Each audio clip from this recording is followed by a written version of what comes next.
Hey everybody, welcome to episode 48. Usually wrong. Thank you for being here. Very excited that you're listening. Here are some dates. Come see me do comedy. I am putting together a show at the Youngstown Saxon Club in Youngstown, Ohio. That is Saturday, February 16th at 8 p.m. If you don't know where Youngstown is, Google Maps, baby. But it's about an hour away from Pittsburgh. Like about an hour northwest. It's gonna be great. A lot of good stuff. A lot of really great comics. Joey Welsh, Chris Scriva, Kaylee Dumas, Daniel Ferrer, Derek Knopf-Snyder, and looking to get one more on. So that's gonna be a great show. I'm doing Alex. Alex. Yes, Alex Stapula's house show, the Not So Secret show. That is going to be a great show. That's on Wednesday, February 20th. Come on out to that. And I'm emceeing for Jeremy Piven from Entourage at the Pittsburgh Improv, March 22nd and March 23rd. So that'll be a lot of fun. Big stuff in Pittsburgh comedy too. Pittsburgh Burning Bridges Festival. List was announced. Going to be a great lineup of comics. You can look at all that stuff. Not on it, but there's a lot of really great talent on it.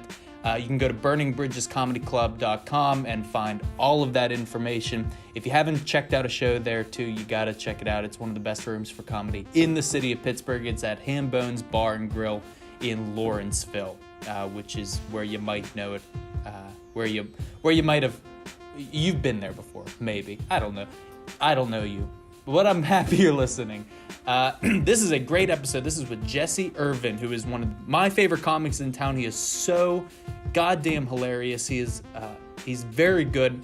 You can see him opening this weekend at the Burning Bridges Comedy Club.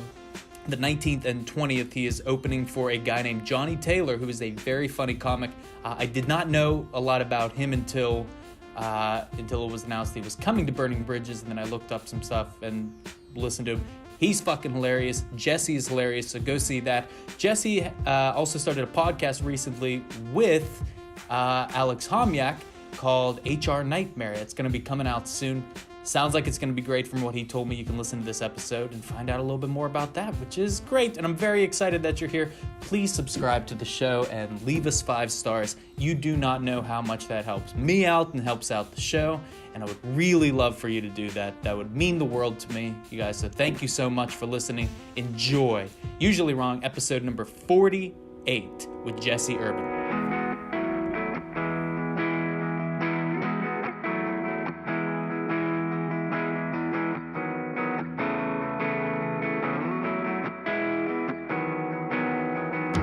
When we finally got down to something which the individual says he really wants to do, I will say to him, you do that and forget the money. Because if you say that getting the money is the most important thing, you will spend your life completely wasting your time. You will be doing things you don't like doing in order to go on living. That is, to go on doing things you don't like doing, which is stupid.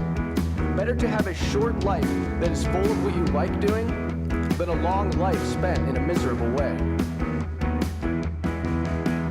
What the hell was I thinking? Yeah, it wasn't for lunch. What's for lunch? It's exactly it. Only macaroni and cheese. Oh my god. Oh, we're sold. We're gonna tell Glenn too. He's coming.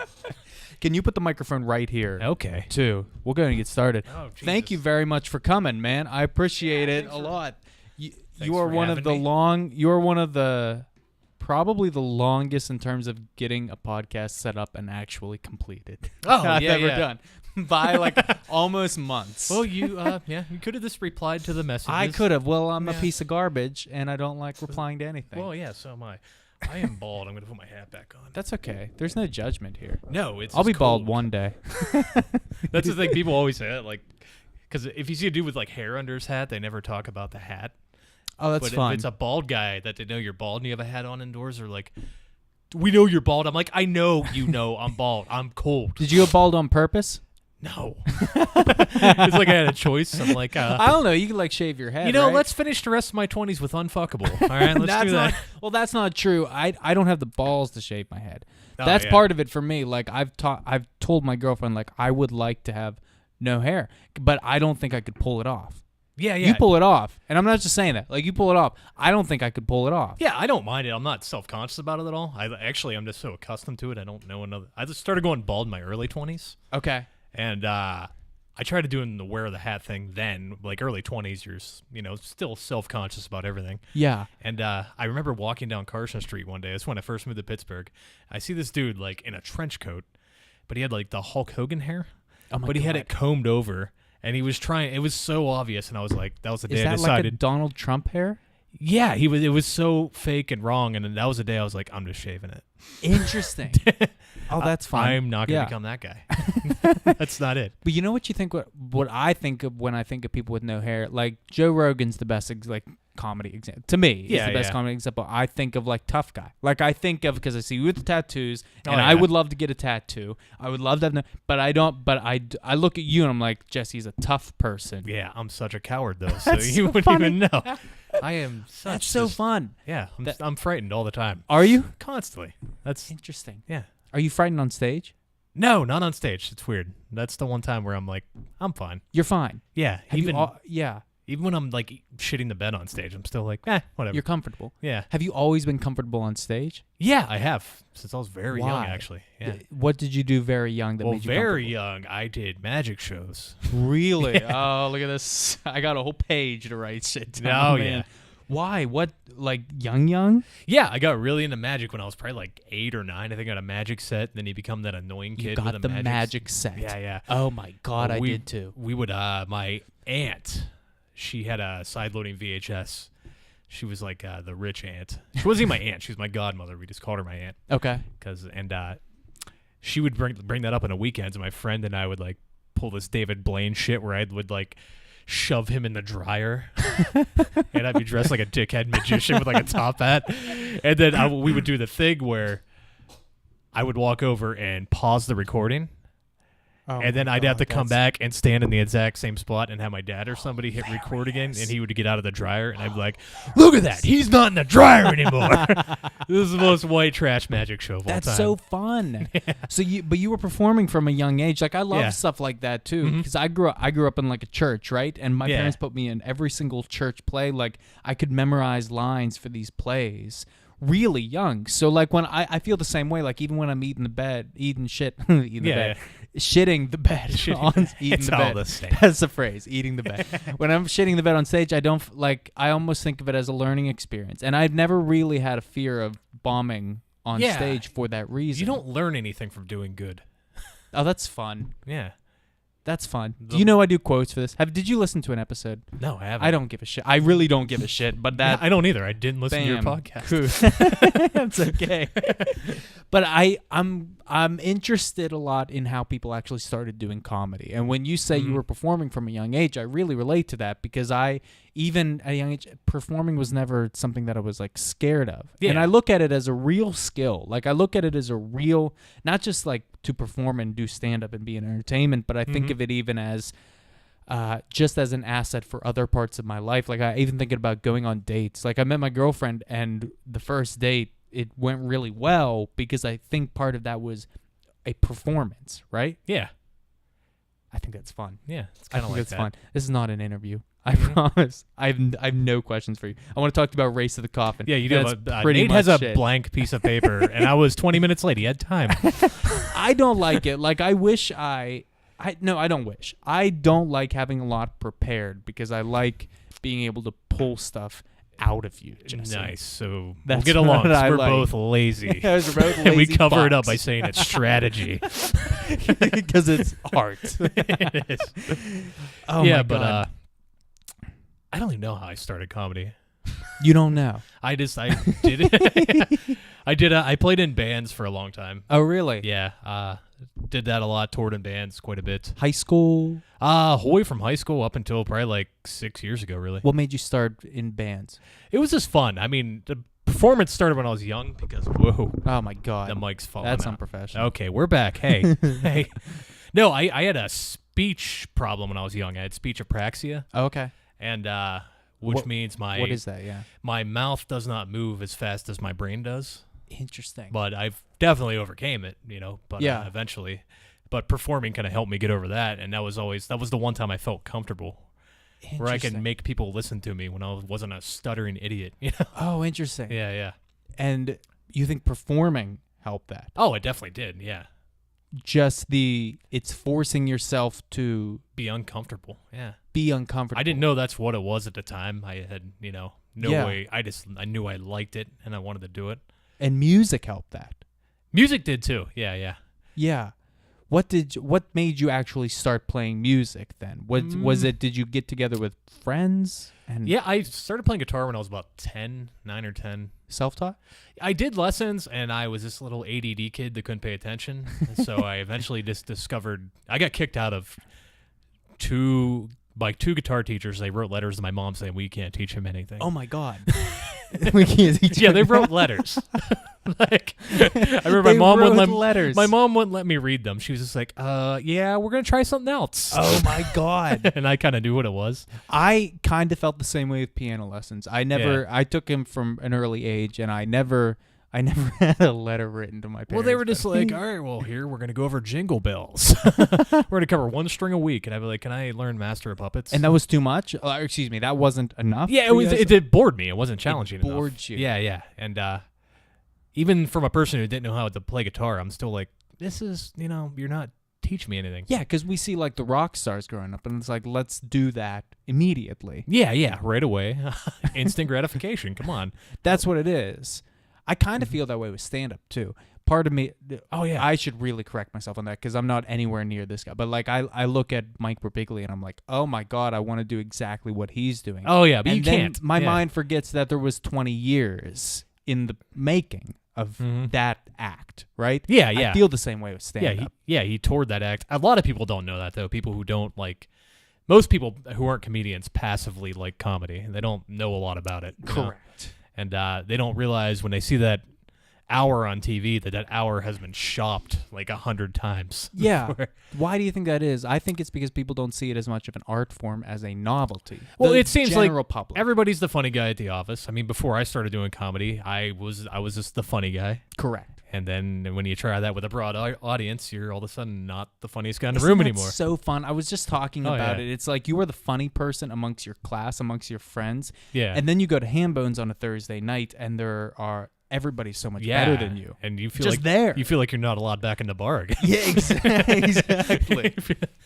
Yeah. That's exactly it. So when you come into that space, it's like, oh, fuck, this is going to take a lot of work. Yeah, it takes a lot of wind out of your sails, man. It does. It does. It just takes that persistence. You have to want to keep doing it. You have to, which failure doesn't really bother me much. It never has.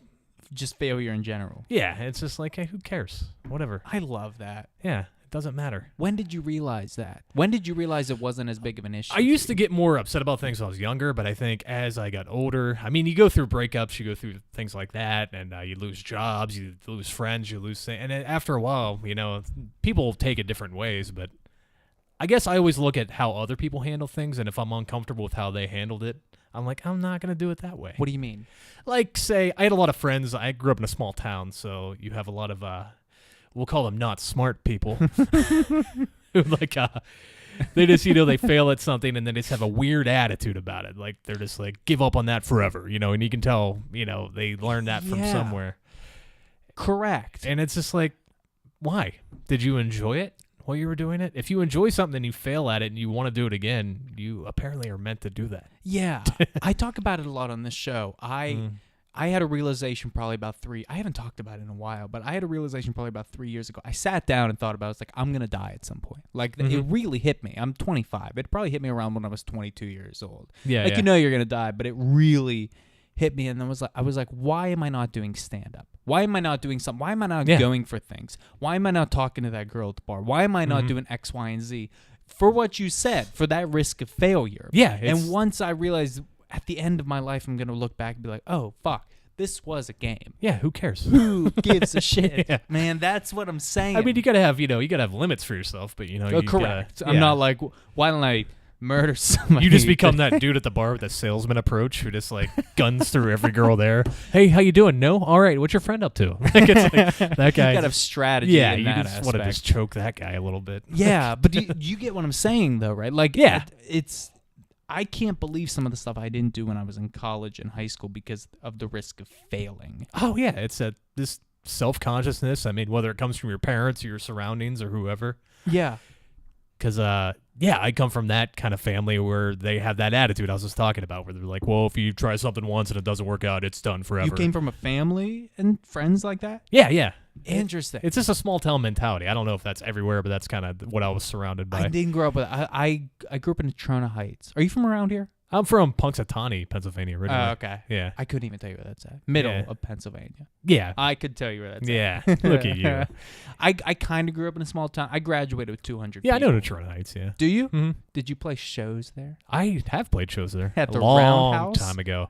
No, there was that garage called Planet of the Apes. I don't even know that. Yeah, most people didn't. It got shut down because it was an illegal operation with no plumbing. Oh my god. But I remember, dude, this is probably like 2004, I think.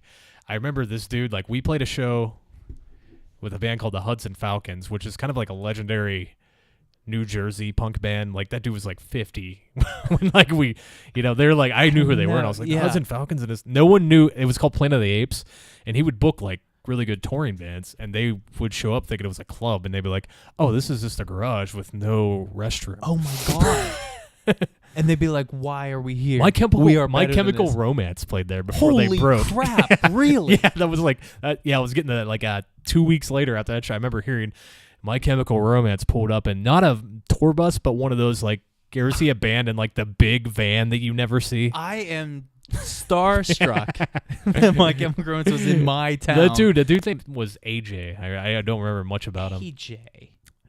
He was a straight edge dude.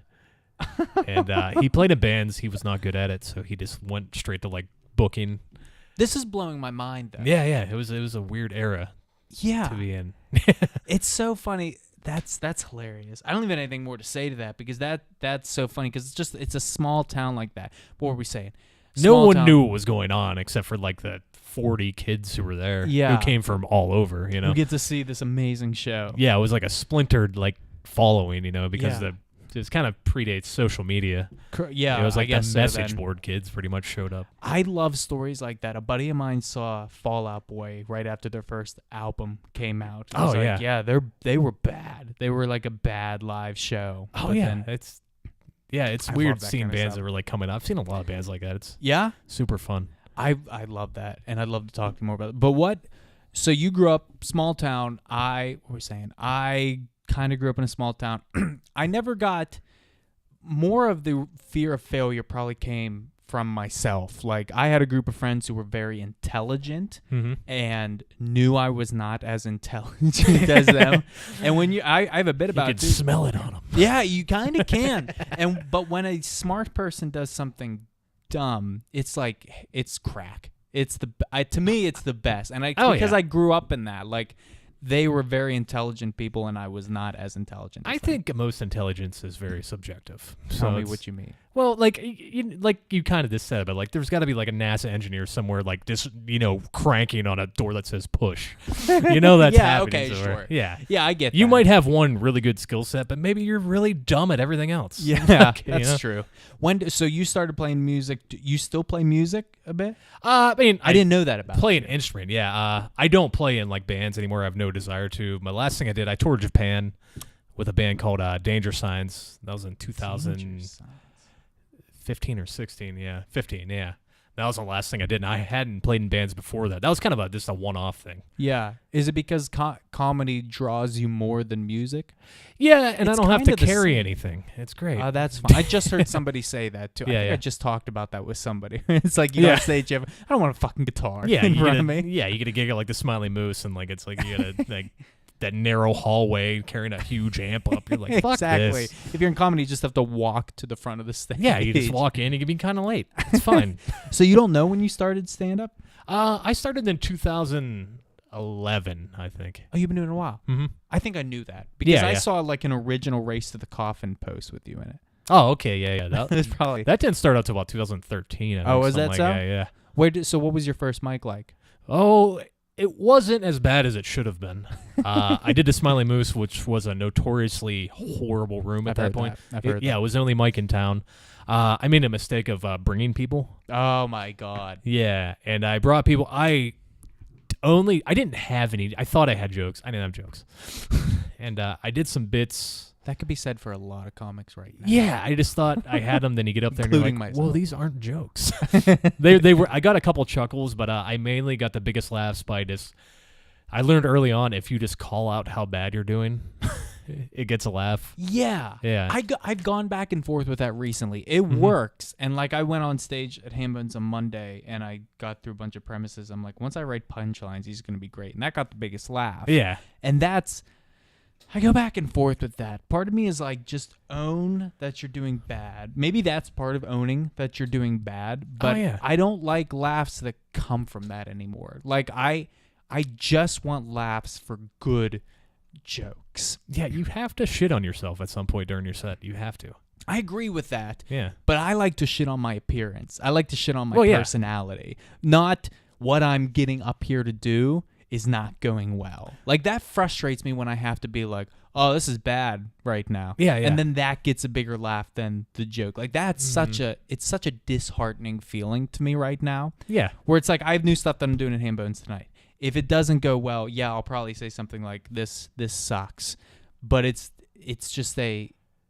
an obviously not as rewarding feeling as killing, like punchline, landing, sticking, and it's frustrating to me. I do the coward move once in a while at mics where like I do like a minute of like my new material that does okay, and then I'm like, all right, I gotta ride this out, and I just go straight into old material that works. I do that too. Yeah, I do that too. You're like, let's seal this off. This. Yeah. Do you end up starting out with anything that works and then moving into newer material? That's how I've been doing it. Like start out with something that I know works. Yeah. Middle of the set, or just new shit. And then getting back to something that's old. Yeah, it depends. If I'm doing like a showcase where I'm doing like 20, 25 minutes, like I'll definitely pile on some new stuff in the middle. For sure. Just to see how, if I can. I don't really have a set way of how I do stand up. No. I don't write anything down ever. You don't? No. Do you write in general? I do occasionally, but I don't stick to a notebook or anything. Yeah. I have don't. a hard time sticking to a notebook. I just can't. I can't do it. I don't know if it's laziness or what it is, but like it's a weird thing, but like I think like a songwriter does. I have like that kind of when I'm writing a joke, I have like a verse, chorus, verse type deal to it, Oh, interesting. and it's just Yeah. I can feel when something's coming in a joke once I get it down. Yeah. And it's just kind of a rhythm. I don't even have to think about it when I'm doing the joke after I've done it so many times. you know? Yeah. Well, comedy, when I hear really good comedy, it is like a melody. Like, it is like a song. Yeah. Like, whenever I hear Anthony Jeselnik say these amazing, shorter jokes, it almost is like listening to music. Like, I will fast forward to a particular joke of his in a track. And whenever I hear really good comedy, it does remind me of music a lot in that way. Yeah, it is. Sometimes you can do a joke. Like, I've had a few jokes that don't have a real punchline, but it's the delivery where you just kind of the way you emphasize a word or something that just kind of makes it funny. I have a couple like filler jokes like that where I can just like the beat of it and I can just end on this thing that's not really a punchline, but it's like people are like, why'd that make me laugh? Yeah. I think I've been trying to rely too heavily on that, and then it's still not going well. Well, yeah, you can't do it all the time. I go through those phases where I'm like too influenced by somebody because I don't listen to a lot of stand-up anymore, really. Oh, really? And I go through phases of it, but yeah, you get too influenced by something, whether it be stand-up or something else, or you get this thing in your head where you're like, this is going to be amazing and genius, and you have 20 minutes, and it ends up being 2 because that's the only part of it that was good. Yes. That's what I've been trying to do, too. Like, I've been writing all, like, just word for word what I've been saying. That's all I've been writing, and then just trimming everything that's like, oh, you just added this in to write it down, so when you're on stage, because I'll write down, like, just, like, Like, I'll write that down in my Word document, and it's like that is not any part of the material. Just trim that little bit of fat and stick to what's actually funny. The best advice I ever got in comedy was use less words. That's fun. Yeah. That's fun. Yeah. And that's exactly right. Mm-hmm. Just get to the point, because I was really wordy when I first started. I wanted to tell all these little details, and I think John Winters, I mean, amongst everything else he complains about, he's like, you're using too many words. And I was like, you're not always right, but that was right. And, well, he's given me some good advice as well. He started giving advice on Monday nights at Yeah. and sometimes. And some of the advice he gave me, he was like, you have really good premises, but no punchlines. You have, or not, he didn't even say really good. He said, like, you have okay premises. Yeah, that's more like I want to it. clarify. Yeah. And no punchlines. And I'm like, God damn, man, that's exactly right. I don't have any jokes. I have things that are funny, but I'm not writing. Like, I'm not actually thinking about stuff that I could add to this stuff. And that's where the art of it comes in. Like, that's why we're on stage, right? Yeah. I always had that fear of writing something out, too, that, like, that's just how it's going to be. It's cemented now, and I can't change it. Yeah. I get that. Yeah. Sometimes I worry about that, too. It's like a dumb superstition. Like, you can still change it, idiot. But it's just like it gets embedded in my head. Oh, that's fine. I kind of do that, too. Where I'm like, once it's down on paper, it's like, that's the joke. And if it doesn't work, I'll come up with a new one. It's Yeah, because I write it. fragmented sentences in my phone when I get an idea. Like, yeah, it's just like the little blotch, like, grocery store idiot. I do that too. Yeah. I'll use the voice, like the Siri voice thing, and Yeah. it'll just be like 2 hours later, I'll have to go back and decipher it because it gets it wrong. I did the text-to-speech. I stopped doing it because it just one time. I mean, I definitely could just do it again, but I was doing it and I left it on, and I was at work for a long time. Oh my god! And it just that's recorded funny. like all this speech, but all the words were wrong. I still have it saved. It's really funny because it was just like a minute conversation about nothing. It was just funny how it documented it. I love that. So, how did you get involved with Race to the Coffin? John and I actually knew each other a long time ago. Really? And from bands, actually. John played in a band That's called the Pipe Bombs in Altoona.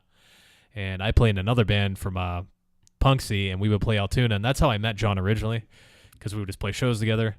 Right. And then we didn't see each other for a long time. And then, my first open mic, when I started, he was already doing comedy. He started a little bit before me. And we talked a bit. I don't think we talked about touring or anything till later. And then probably about 6 months later, we met at Pleasure Bar. And I was like, why don't we just tour like bands do? And he was like, yeah, why not? Yeah. We can probably still bug promoters as comedians, too. Yeah. So you got close with him through Yeah. touring. Mm-hmm. Yeah, that's kind of how him and I just had this idea. He honestly does most of the work. Like, you were touring music or touring? no, comedy? sorry. No, him and I hadn't been playing in bands, and he hadn't been playing in bands. This is years after the bands. Oh, okay. And we okay, both okay, I'm lived sorry. in Yeah, Pittsburgh now. And, sorry. Gotcha.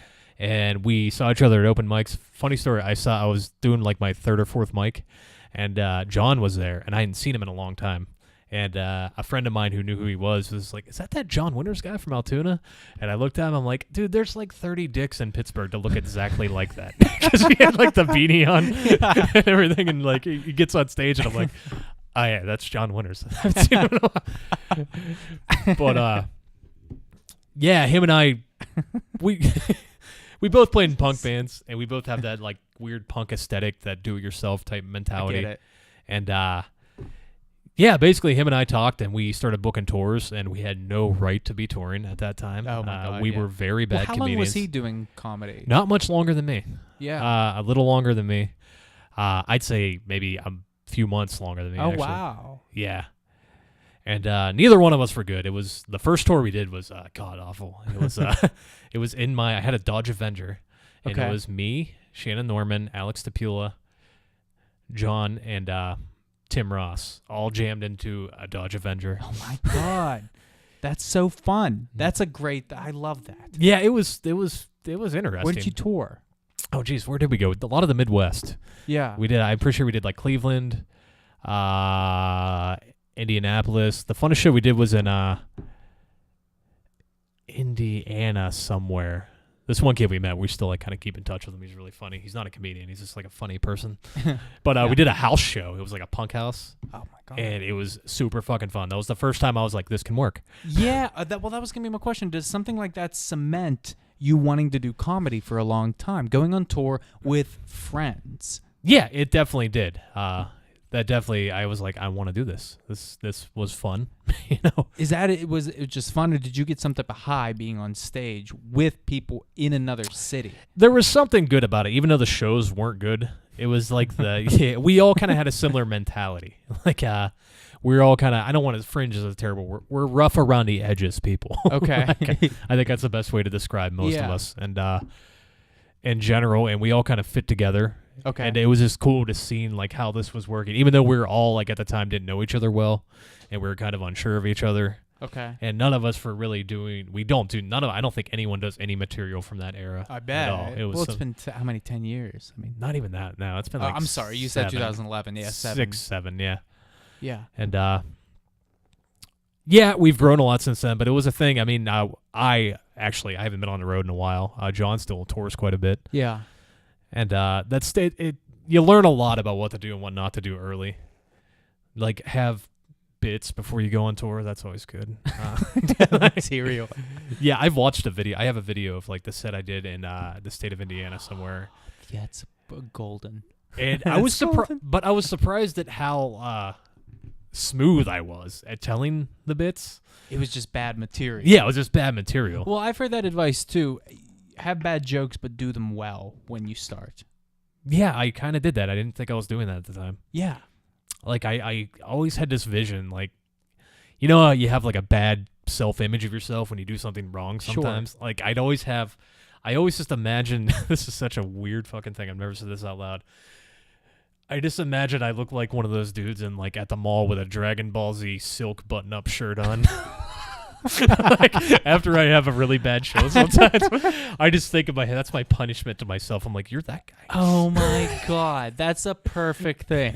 That's a perfect thing. Just a guy. You that noticed. he dude. smells like bad weed. Like that is myself. You deserve this self-image right now. So you get better.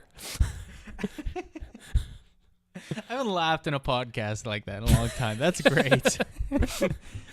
But is touring something you want to do more of? Then? No. No. I don't. Why? I like hitting the road. I like doing that extensive touring. I have no urge to do it. I will do it. Yeah. I don't know if it's because I'm getting older or what Yeah. it is, but I've seen a lot of places, and Right. the travel high is kind of done. I gotcha. Yeah, like I still like meeting people and going out meeting new people, seeing new things. And I don't think I've seen everything or everything's the same, but I'm just kind of like, I don't care if I never do it again. Yeah. Mm-hmm. I understand that. Yeah. If you could give advice to somebody who's starting stand-up now, I just think because you've been in stand-up 7-8 years at this point. Yeah. If you could give advice to somebody who's starting right now, what would that be? And I hate that question because it is like an interview question. I don't really like it, but No, it's a I'm good genuinely question. curious because I'm 2 years in. Like I think I could give at least one shred of advice to somebody who's coming in. I mean, I would suggest getting booked in your hometown, wherever you're at, wherever you're located at. Get good and get booked there and get feature work there before you take it on the road. Like, Good. where we went out with no experience, barely any material. I mean, we were all relatively funny people, Yes. but it just wasn't there. Like, we got lucky at a few shows, but yeah. most of the shows were just like people just being like uncomfortable. Yeah. Like we just took an open mic on the road. That's Like it wasn't open mic tour. It's like those people who post like their open Their mic tour dates. Yeah, I remember that girl. I don't know what her I deal don't is. know what her name is. She- I hope I'm not ripping on somebody I like, but Yeah, she posted like those flyers everywhere with like her open mic dates, and I was like, "That's cute." Like I was hoping it was a joke, that I kind of got the feeling it wasn't. It couldn't have been. Yeah, yeah. It was like, why would you hang? All right. But it's just she doesn't know. It's like people don't know. Like I say all the time, like if people didn't tell me to not wear shorts on stage before I did that, I would have been the guy to do that. I Yeah. would have worn jeans, shorts, and sandals on stage. I would have done it. See, I think that's a bullshit thing because that sounds like something a dude who wore like blazers and jeans on stage made that rule. That's probably true. Yeah. But there are so many things. It is kind of a thing. It's a detractor. It is like you don't want to wear like a shirt with labeling on it because it is just if that's part of if you have a following and that's like who you are, maybe. Right. Oh, that's unprofessional, Jesse. I'm just kidding. It's the alarm I set to remind me to take my garbage out. That's Not getting why done you're here. tonight. Who fucking cares? Who cares? All right, man. We're at 40, if you can believe it. So this is the last question that Okay. I have for you. I I ask it to every guest that comes on the show. I want to say again, thank you very much for coming. Yeah, and thanks doing for the having me, man. I This appreciate it. I haven't laughed in a podcast. in a I'm long glad I could time. help. All right, so I started dating this girl about a year ago. Her name is Monica. Mm-hmm. Before we started dating, her friends asked me this question, and I got the right answer. To like kind of probe me, be like, is Nate like a piece of garbage, or is he a cool dude? Is he a cool cat? So this is the question. I'm going to ask you the question. Jesse, you're at a bar. The night is going bad. A tornado has come through the bar and has destroyed everything. Well, most things. It's still functioning. But the bartender has also poisoned many drinks. People are dead. So it's a bad night. But it is also karaoke night, and it's your job to save the entire night. What song are you singing? Oh, what song am I singing? Oh, my God, this is tough. But I think I'm going to go with Your Love from the Outfield. I've never heard that. You've heard it. Have I? Yeah, you've definitely heard it walking through, like, a store. We're going to look it up because I don't think I have. Your Love, what? Your Love by the Outfield. The video is them in an outfield. It's great.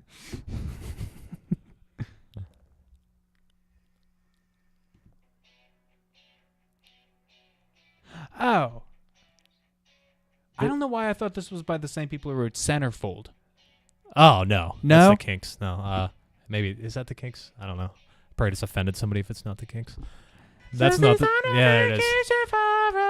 Yeah, that's I it. got it. Oh, this is a cool looking dude. Look at this guy. He's a cool looking dude. All right, we're going to get sued. Can't do that. Oh, yeah, Content ID coming Can't for do you. that.